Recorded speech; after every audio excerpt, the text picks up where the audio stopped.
Even though hurricane season isn't until June, forecasters have been hard at work for months making a forecast. Meteorologist Amber Wheeler is here with our first peek at the 2025 hurricane season. Colorado State has released its first tropical outlook for the new season, and the numbers this year are above average again. But it's not off the charts like it was last year. They are predicting 17 named storms.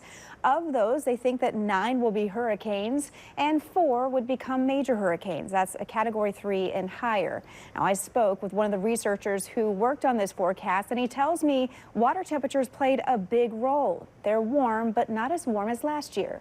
The thing that is making this a little bit less gangbusters than last year is that the Atlantic is a little bit cooler, and we have been seeing some cooling of the sea surface temperatures in the past couple weeks. And he's right. Although still warm, the water is running cooler than it was this time last year as a whole. But also factored in is how hot the Gulf and the Caribbean are. This is important to us here along the Gulf Coast because warmer water is fuel for tropical development and can rapidly intensify storms.